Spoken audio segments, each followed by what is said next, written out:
Ontario and New York's music station. Yes, the FM, it's Imagine Dragons 858. Special guest this morning. It's Trooper Niles, and you've got something coming up. When is this event?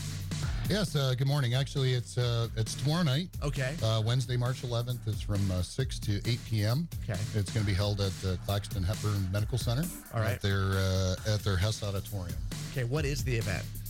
Basically, it's I'm not sure if you'd call us subject matter experts, but actually some folks from different realms that will be speaking about street drugs that are prevalent in the area and so forth, and some background information on it, and a way to just kind of generally educate the general public to some of the problems that we see here in the local North Country. No, what problems are we seeing now that we didn't have a few years ago? What's new? Well, I'm not sure that I'd qualify it as new, but I'd say probably the biggest problem that we see out there now is heroin and heroin abuse. It's become a very, very large problem in this area. And not just here in the St. Lawrence Valley, but rural areas in New York State in general. The problem is with that is that addicts, once they get started, it becomes a real money-driven addiction.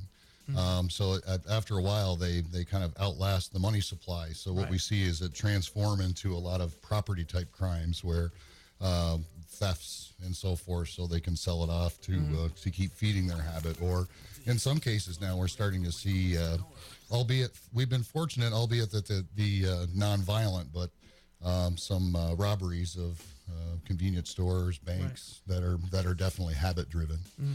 And meth as well has been an issue of late. We've seen a lot of busts and things like that. That's a scary one because it can cause explosions and things like that when people don't do it correctly. Absolutely, yeah. And really, even when it's done correctly, it's still a dangerous. Still a dangerous proposition.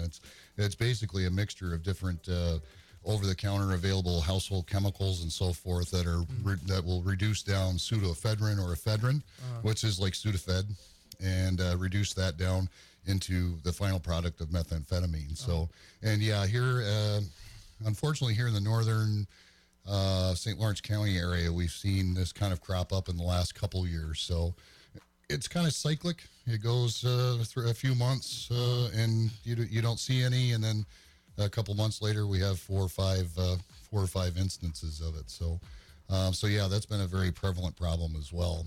So what can the general public do when it comes to people who are involved in heroin and meth and all that?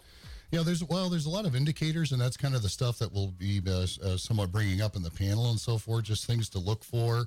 The basic drug trafficking type stuff where you see cars and lots of traffic that doesn't stay long, and lots of different cars and lots of different people, that sort of thing. And then there's a lot of other physical indicators of the drug abuse. Both methamphetamine and heroin. One of the things that you see is a tremendous amount of weight loss in a very short amount of time. And that's a really big indicator that, hey, there's something going on here that might not be a health problem or, might not be a diet. That there's got to be some reason to explain this. So that might be a sign of addiction or something along that line. Okay. So come out tomorrow night. Yes, absolutely. 6 to 8. Yep.